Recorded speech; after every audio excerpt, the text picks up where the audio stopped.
নবীজি আমাদের কাছে কিছু জিনিস পাওনা আছেন, পাওনা। নবীজি আমাদের কাছে কি আছেন? পাওনা আছেন। শুধু আমরা নবীজির কাছে পাবো, আমরা নবীজির কাছে চাইবো, নবীজির শাফাআত চাইবো, নবীজির দিদার চাইবো, নবীজির জন্য সবকিছু চাইবো, কিন্তু নবীজি আমাদের কাছে চাওয়া আছে না? আছে না? আছে। মৌলিক 5টা বিষয় নবীজি আমাদের কাছে পাওনা। কয়টা জিনিস ভাই?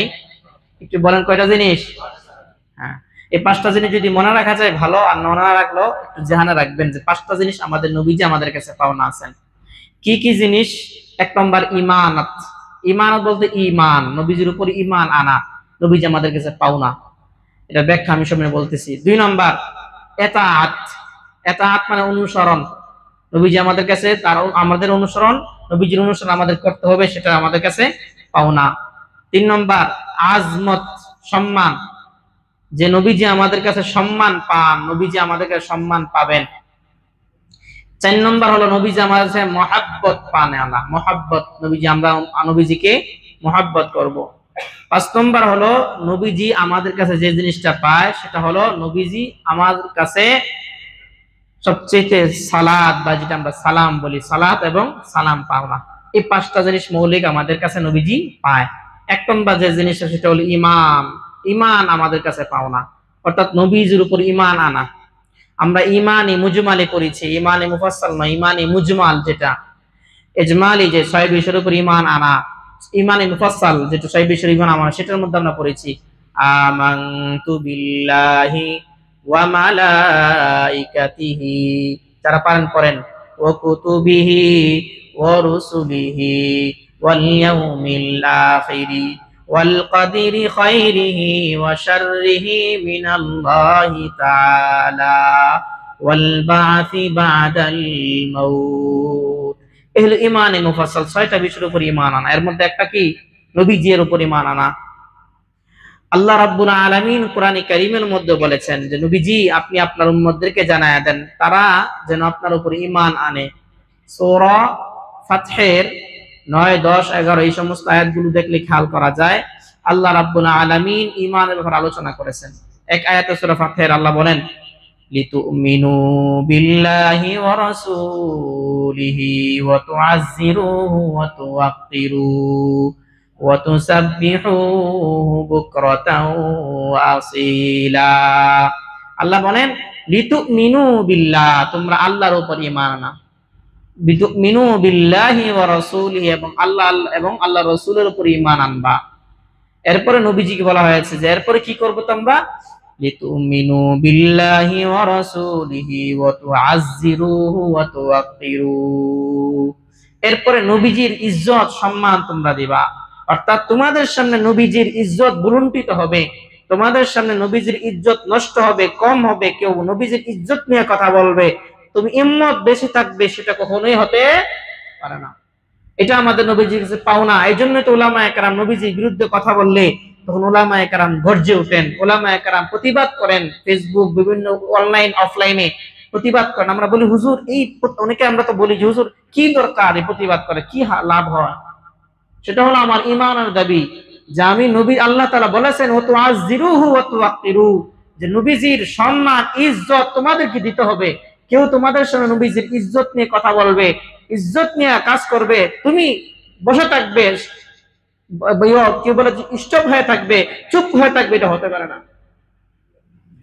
এই জন্য মুহতারাম হাজিরিন, আল্লাহ রাসূল মুহাম্মদ আরবি সাল্লাল্লাহু আলাইহি ওয়াসাল্লাম আমাদের কাছে 5টা জিনিস পাওনা। এর মধ্যে একটা হলো ঈমান। নবী আমাদের কাছে এই যে জিনিসটা পাওনা, ঈমান। ঈমান এমন একটা জিনিস, ঈমান যদি না থাকে তাহলে সেই ব্যক্তির দুনিয়ার কোনো কাজে আসবে না। যত ভালো আমল করো, যদি কোনো বান্দা ভালো আমল করে কিন্তু সে যদি ঈমান না আনে, তাহলে তার এই ভালো আমলের কোনো প্রতিদান আল্লাহ রাব্বুল আলামিন আখিরাতে দিবেন না। এই জন্য ঈমান এমন একটা জিনিস, ঈমান তো এখন আমাদের কাছে খুব সাধারণ বিষয় মনে হয়, কিন্তু ঈমানটা সাধারণ কোনো বিষয় নয়। ঈমানটা এমন একটা জিনিস ছিল এক সময়, ঈমান আনা, ঈমান রাখাটা জীবন মরণের মাঝামাঝি ছিল। অর্থাৎ কোনো ব্যক্তি যদি ঈমান নিয়ে থাকতো তখন তার উপরে জুলুমে স্টিমরোলার চালু হয়ে যেত, যার কারণে সে ঈমান ছাড়তে বাধ্য হইতো। আর কোনো ব্যক্তি যদি ঈমান না ছাড়তো তাহলে তাকে দুনিয়া থেকে বিদায় হয়ে যাওয়া লাগতো। ইমান এমন একটা সময় ছিল, এত দামি সম্পদ ছিল যে দামি সম্পদরা যদি কোনো ব্যক্তি ছেড়ে না দিত, তার জীবন দিত, এরপর তাকে ছাড়তে হইতো। কিন্তু অনেক মানুষ ছিল যারা জীবন দিয়ে দিয়েছেন কিন্তু ইমান ছাড়েন নাই। এই জন্য ইমানটা এমন গুরুত্বপূর্ণ যে আমরা ইমান যেন আমাদের না ছেড়ে দেই, ইমানটা এতই গুরুত্বপূর্ণ। এই জন্য এক নম্বর নবীজি সাল্লাল্লাহু আলাইহি ওয়াসাল্লাম আমাদের কাছে পাওনা ইমান। ইমান কেমন গুরুত্বপূর্ণ, কোন ব্যক্তি যদি ইমান নিয়ে দুনিয়া থেকে বিদায় হয়ে যেতে পারে, নবীজি সাল্লাল্লাহু আলাইহি ওয়াসাল্লাম হাদিসের মধ্যে বলেছেন যে কোন ব্যক্তি যদি যাররা পরিমাণ ইমান নিয়ে দুনিয়া থেকে বিদায় হয়ে যেতে পারে, আল্লাহ রাব্বুল আলামিন ওই বান্দা এবং ওই বান্দির জন্য এই দুনিয়া 10 দুনিয়া পরিমাণ একটা জান্নাত আল্লাহ রাব্বুল আলামিন রেখে দেয়। সুবহানাল্লাহ। এটা আমরা জানি। মজার একটা কথা বলি, আবু বকর সিদ্দিক রাদিয়াল্লাহু তাআলা যখন ঈমান আনলেন, আনার পরে আবু বকর কিন্তু অনেক ধনী ছিলেন রাদিয়াল্লাহু তাআলা, অনেক ধনী ছিলেন। মক্কার মধ্যে যত ব্যবসায়িক ছিলেন এর মধ্যে সর্বোচ্চ পর্যায়ে যারা 10 জন ব্যবসায়ীর মধ্যে একজন ছিলেন আবু বকর সিদ্দিক, এত বড় ব্যক্তি ছিলেন। উনি যখন ইসলাম গ্রহণ করলেন, করার পরে উনি কি করলেন, বিভিন্ন মানুষকে উনি দান করে, বা অনেক সাহাবীকে গোলাম ছিলেন যারা সাহাবী, বেলাল রাদিয়াল্লাহু তাআলার মতো সাহাবী যিনারা ছিলেন, ওনাদেরকে উনি ছাড়ানোর জন্য মানুষকে টাকা দিতেন। বেলাল রাদিয়াল্লাহু তাআলা আনহুকে কিন্তু আযাদ করেছেন হযরত আবু বকর সিদ্দিক রাদিয়াল্লাহু তাআলা আনহু। তো এত খরচ করার পরে উনি এক পর্যায়ে ওনার টাকা শূন্য হয়ে গিয়েছে। এখন ওনার শরীরের মধ্যে খুব দুর্বল, কাপড় পরিধান করে রাস্তা দিয়ে হাঁটতেছেন। ওনার যে বন্ধু এক সময় ছিল না, যারা খুব প্রতিষ্ঠিত ব্যবসায়িক, সে এখন গরিব, আর ওই বন্ধু হলো অনেক টাকাওয়ালা। তো ওই বন্ধু তাকে বলতেছে, আবু বকর, তোমাকে খুব চালাক মনে করতাম, মানুষ তো যখন ব্যবসায়িক হয় তখন দিনে দিনে তার ব্যবসা উন্নতি হয়, তুমি এমন একজন মানুষ যিনি ব্যবসা উন্নতি তো হয়ই নেই, বরং দুনিয়ার সবকিছু শেষ করে তুমি এখন চিরা কাপড় পরা করতেছ। আবু বকর সিদ্দিক রাদিয়াল্লাহু তাআলা আনহু বড় মজার একটা কথা বলেছেন। তার বন্ধু যখন বলল, বন্ধু আবু বকর, তুমি তো ইচ্ছা করলে তুমি তোমার এই ব্যবসায়ী সামান দিয়ে তুমি আরো বড় লোক হয়ে যাইতে পারতা, কিন্তু তুমি তো এগুলো করলা না। তুমি কেন এই সমস্ত দুনিয়ার মুহাম্মদ সাল্লাল্লাহু আলাইহি ওয়াসাল্লামের কাছে গেলা? মুহাম্মদ, নাউজুবিল্লাহ, মুহাম্মদ এক গরিবের বন্ধু, সে গরিবদেরকে নিয়ে চলতে চায়, বড় লোকের সাথে তার কোনো সম্পর্ক নাই। সুতরাং তুমি কেন এমন একজন বন্ধুকে নিলা? তুমি তো ভুল করলা। আবু বকর সিদ্দিক রাদিয়াল্লাহু তাআলা আনহু বলেন, এই বন্ধু, তুমি মনে করতেছো আমি গরিব হয়ে গেছি? না না না, বরং এমন একটা জিনিসকে আমি গ্রহণ করেছি, দুনিয়ার সব কিছু যদি আমার থাকতো, সব দেয়া হলো, সেই জিনিসটা আমি গ্রহণ করতাম, সেটা হলো ঈমান। বলে, ঈমানের কি ফজিলত তুমি জানো নি? আমি যদি এই ঈমানটা নিয়ে শুধুমাত্র আমার মৌতের বিছানা পর্যন্ত পৌঁছতে পারি, সাথে সাথে আল্লাহ রাব্বুল আলামিন এই ঈমানের বদৌলতে আল্লাহ তাআলা আমাকে এই দুনিয়ার 10 দুনিয়া পরিমাণে একটা রাজপ্রাসাদ আমাকে দান করে দিবে।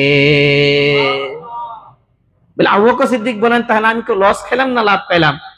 লাভ, কারণ আমি দুনিয়ার সাধারণ একজন মক্কা ব্যবসায়িক ছিলাম, মক্কার কিছু সামনা নষ্ট হয়ে গিয়েছে, এর বদৌলতে দুনিয়ার সবচেয়ে, দুনিয়ার থেকে 10 গুণ বেশি আমি সব পেয়ে গেলাম, বাড়ি পেয়ে গেলাম। এই জন্য মুহতারাম হাজিরিন, ঈমান এমন একটা গুরুত্বপূর্ণ, যে ঈমান আপনাকে আমাকে জান্নাতে নেওয়ার জন্য গুরুত্বপূর্ণ কাজ করবে। তেমনি ভাবে ঈমান আনার জন্য অনেক ব্যক্তিরা কষ্ট করেছেন। ওর মধ্যে থেকে একজন ব্যক্তির নাম বলা যায় আসিয়া রাদিয়াল্লাহু তাআলা আনহা। আসিয়া ফেরাউনের স্ত্রী আসিয়া। কোরআনে আল্লাহ রাব্বুল আলামিন সে আসিয়ার কথা উল্লেখ করেছেন। এই ঘটনা আপনাদের সামনে সংক্ষিপ্ত সময়ে বলা উদ্দেশ্য কেন, এই জন্য যে আমাদের তো ঈমানের জন্য তেমন কোনো কষ্ট করতে হয় না, আমাদের নামাজের জন্য কোনো কষ্ট করতে হয় না। কি বলেন, নামাজ না পড়লে কেউ কিছু বলে না, অথবা নামাজ পড়লে কেউ বলে না, কেউ নামাজ পড়ছ কেন বলে না, কি বলে? এমনকি আমরা দাঁড়িয়ে রাখলে কেউ আমাদেরকে বলে না দাঁড়িয়ে রাখলি কেন। আমি যদি ইসলাম মাইনে চলি, হয়তো কিছু মানুষ আমাকে বলবে, কিন্তু সাধারণ মানুষ আমাকে বলে না। আমি ইচ্ছা করলেই ইসলামিক মাইন্ডে চলতে পারি, ইসলামিক লেবাস চলতে পারি, ইসলাম হুকুম মতো চলতে পারি, কেউ আমাদেরকে কেউ কিছু বলে না। কিন্তু এমন একটা সময় ছিল, যে সময়টা আল্লাহর নামটা জবানে নেওয়াও মানুষের জন্য অনেক বড় অপরাধ ছিল। আমরা জানি সব ইতিহাস। বেলাল রাদিয়াল্লাহু তাআলা কোন শব্দ বলেছিলেন মনে আছে? কোন শব্দ? আহাদ। কোন শব্দ? আহাদ। আহাদ কি খুব বড় কঠিন শব্দ? কাউকে গালি দেয়? গালির মধ্যে আছে কিচ্ছু নাই। আহাদ, এক আল্লাহ, এতটুকু বলার বিরুদ্ধে তাকে কি পরিমাণ কষ্ট দেওয়া হয়েছে আপনারা জানেন। ঠিক তেমনি ভাবে ফেরাউনের স্ত্রী আসিয়া, ওনাকে এই পরিমাণ কষ্ট দেওয়া হয়েছে। আল্লাহ রাব্বুল আলামিন কোরআনে কারীমের মধ্যে সেই কথাগুলো বলে দিয়েছেন। আল্লাহ রাব্বুল আলামিন বলেন, ওয়া দারাবাল্লাহু মাসালাল লিল্লাযীনা আমানু ইমরাতা ফিরআউন। আল্লাহ রাব্বুল আলামিন বলেন, ফিরআউনের কথা উল্লেখ করেছেন। ওয়া ফিরআউনা যিল আওতাদ। কোরআনে কারীম আল্লাহ রাব্বুল আলামিন ফিরআউনকে যিল আওতাদ বলে সাব্যস্ত করেছেন। দিল আওকাত শব্দের অনেকগুলো অর্থ, এর মধ্যে একটা হলো যেই ব্যক্তি কি বলে পেরাক মারে, পেরাক মারনেওয়ালা ব্যক্তিকে দিল আওতাদ বলা হয়। অর্থাৎ ফেরাউন এমন একজন ভয়ঙ্কর ব্যক্তি ছিল যে তার কথা শুনতো না, তাকে পেরাক মেরে মেরে তাকে ধ্বংস করা হইতো। যেমনটা আসিয়ার ক্ষেত্রে করা হয়েছে, ঠিক তেমনি বর্তমান সময়ে দেখা যায় অনেক মানুষকে বিনা কারণে জেলখানায় কিংবা বিনা কারণে বিভিন্ন গুম করে, গুম ঘরের মধ্যে আয়নাঘরের মধ্যে ঢুকাইয়া অনেক মানুষকে আমরা দেখেছি, তাদেরকে কিন্তু কঠিন ভাবে আযাব গুলো দেওয়া হয়েছে। হয়েছে কি হয় নাই? হয়েছে কি হয় নাই? তার মানে বোঝা গেছে এই ফেরাউনের ওই যে আগের, আজকে থেকে 4,000 বছর আগে যে ঘটনা ঘটিয়েছে, ফেরাউন এখনো তাদের এই উত্তরসূরি ঘটনাগুলো ঘটাইতেছে। এই জন্য আল্লাহ রাব্বুল আলামিন কোরআন কারীমের মধ্যে ফিরআউনকে বলেছেন, ওয়া ফিরআউনা যিল আওতাদ। মনে রাখতে হবে কিয়ামত পর্যন্ত এই দিল আওতাদ ওয়ালা ব্যক্তিরা থাকবে, যারা মানুষকে বিনা কারণে বিনা অপরাধের কারণে মানুষকে কষ্ট দিবে, জেলখানায় ঢুকায় রাখবে, বিনা কারণে মানুষকে কষ্ট দিবে। মনে রাখবেন, যারা এই কাজগুলো করবে তারা ওই ফিরআউনের দিল আওতাদ। বুঝা আসছে কিনা?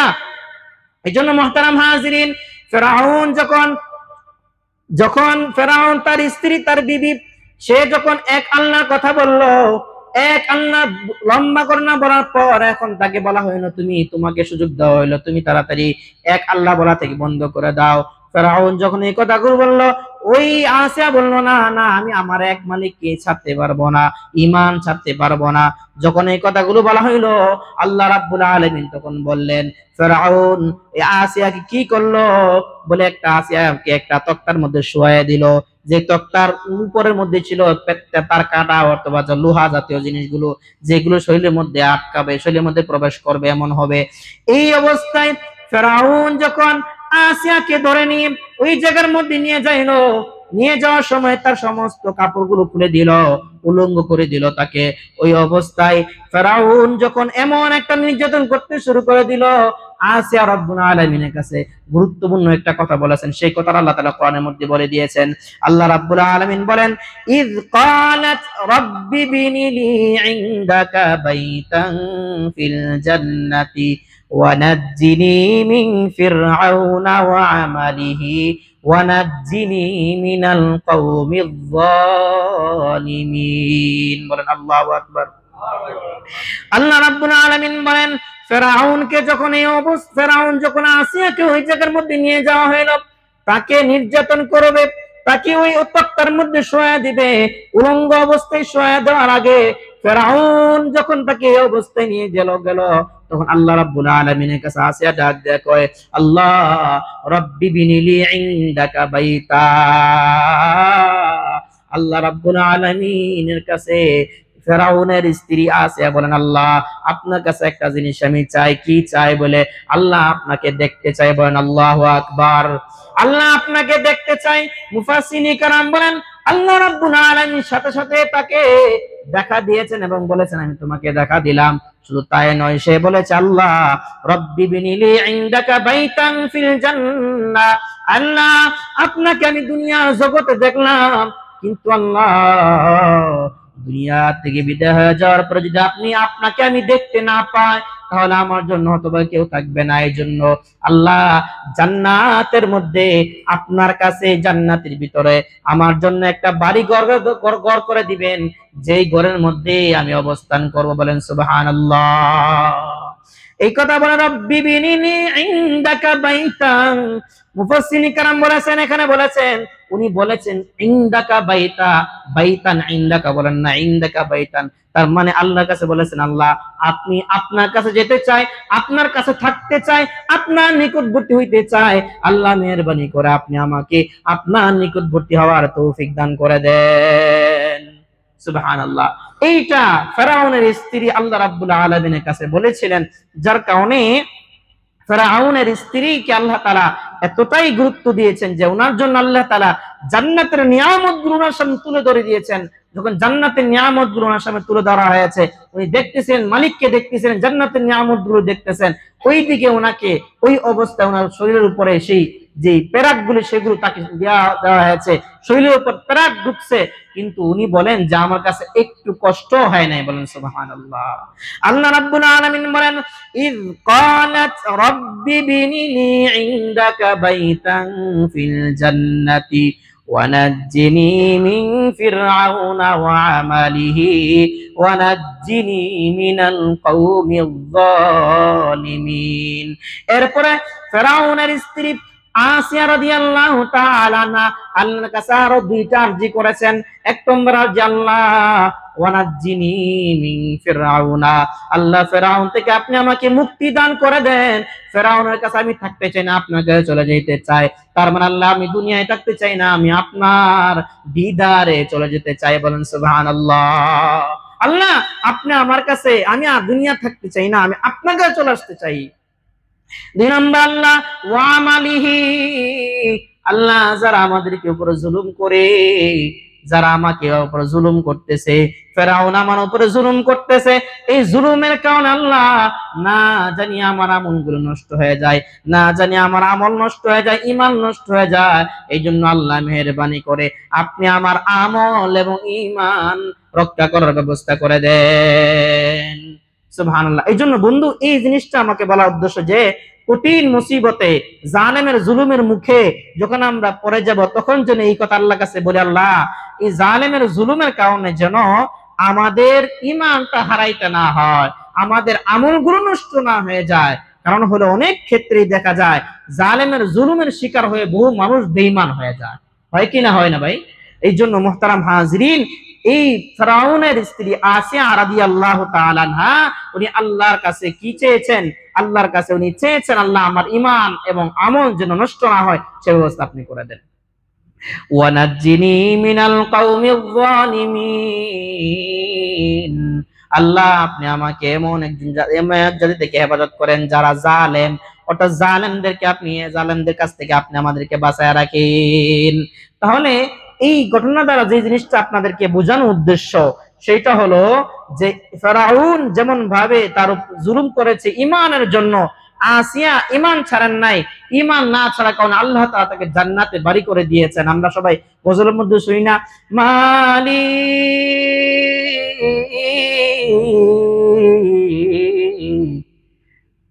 ও মালি তুমি জান্নাতে, তোমার পাশে আমায় একটি ঘর বানিয়ে দিও, একটি ঘর বানিয়ে দিও। এই কথা আল্লাহ তাআলা কোরআন শরীফ উল্লেখ করেছেন যে উনি কঠিন মুহূর্তে আল্লাহ তাআলার কাছে যে জিনিসটা চেয়েছেন সেটা আল্লাহ তাআলা দিয়েছেন। এই জন্য বন্ধু, ঈমান এমন একটা জিনিস, এই জিনিসের কারণে আমার জান্নাত আল্লাহ তাআলা আমাকে দিবেন, যা আল্লাহ তাআলা আমার কাছে ঈমানের বিনিময় আমাকে আল্লাহ তাআলা অনেক পুরস্কার দিবেন। এই জন্য কখনোই কোন কারণবশত যেন আমাদের ঈমান হারা হইতে না হয়, ঈমান থেকে আমরা দূরে সরে না যাই, সেই জিনিসটি খেয়াল করতে হবে ইনশাআল্লাহ। আল্লাহ তাআলা আমাদেরকে তৌফিক দান করেন। তাহলে নবীজি আমাদের কাছে কয়টা জিনিস পাও না? কয়টা জিনিস? এক নম্বর ঈমান, এক নম্বর কি? ঈমান। দুই নম্বর মুহাব্বত, দুই নম্বর কি? মুহাব্বত। তিন নম্বর ইতাআত, তিন নম্বর ইতাআত, বাংলা যদি বলি অনুসরণ। তিন নম্বর ইতাআত, অনুসরণ। চার নম্বর আজমত, সম্মান, নবীজি আমাদের কাছে সম্মান চান। পাঁচ নম্বর হলো নবীজির কাছে আমাদের কাছে সালাত এবং সালাম, যেটা আমরা বলি সালাত সালাম, দুরূদ এবং সালাম আমাদের কাছে পাওনা। এই পাঁচটা জিনিস আমাদের কাছে নবীজি পাওনা। আগামী সপ্তাহে ইনশাআল্লাহ আমরা বাকি যে বিষয়গুলো আলোচনা করব, এরপর ধাপে ধাপে ইনশাআল্লাহ আমরা নবীজির জীবনী সম্পর্কে যতটুকু সম্ভব হয় আমরা আলোকপাত করব। এই জন্য যে আমরা আমাদের নবীজি সম্পর্কে অনেক কিছু আমাদের জানা নাই। ছোট্ট একটা কথা বলি, সময় শেষ হয়ে গেছে, 2 মিনিট একটা কথা বলে শেষ করতেছি ইনশাআল্লাহ। সেটা হলো নবীজি সাল্লাল্লাহু আলাইহি ওয়াসাল্লামের বয়স যখন 10 বছর, ওই সময় নবীজি সাল্লাল্লাহু আলাইহি ওয়াসাল্লাম বা এর আগেও আবু তালেবের ঘরে যখন উনি ছিলেন, আবু তালেব বলেন যে মুহাম্মদ সাল্লাল্লাহু আলাইহি ওয়াসাল্লাম যখন আমার ঘরে ছিল ওই অবস্থায় ছোট বাচ্চা, যখন আমরা একসাথে খাবার খাইতাম তখন আবু তালেবের ঘরে অনেক মানুষ ছিলেন। ওই অবস্থায় বলেন যে আমি দেখেছি মুহাম্মদ সাল্লাল্লাহু আলাইহি ওয়াসাল্লাম যখন খাবার খাইতেন, খাবার খাওয়ার একটা সিস্টেম ছিল যে উনি কখনোই অন্যের খাবার জোর করে কেড়ে নিতেন না, এবং উনি কখনোই খাবার কোনো অভিযোগ করতেন না। নবীজির অভ্যাস ছিল এই দুইটা অভ্যাস। আবু তালেব বলেন যে মুহাম্মদ সাল্লাল্লাহু আলাইহি সাল্লাম ছোট বাচ্চা, 8-9 বছরের বাচ্চা, ওই সময় যখন খাবার খাইতেন খাবারের প্রতি কোনো অভিযোগ করতেন না, 2 নম্বর কারো খাবার জোর করে খেয়ে নিতেন না। এইটা নবীজির একটা গুরুত্বপূর্ণ সুন্নত। এজন্য বন্ধু, আজকে আমরা এই একটা সুন্নত নবীজির, সেটা হলো কারোর উপরে জুলুম না করা, কারোর উপরে জুলুম না করা, কারো ব্যাপারে জুলুম না করা। 2 নম্বর হলো কারোর সাথে আমরা এই জুলুমের ক্ষেত্রে যেন আমরা অন্যের দিকে, আমার অন্যের সম্পদের উপরে কোনো যেন আমার আগ্রহ না হয়, লোভ না হয়, সেই জিনিসটা খেয়াল করা। আল্লাহ তাআলা আমাদের সবাইকে যে কথাগুলো বললাম সর্বপ্রথম আমাকে মানার তৌফিক দেন, আপনাদেরকেও মানার তৌফিক দেন। সবাই বলেন আল্লাহুম্মা আমিন।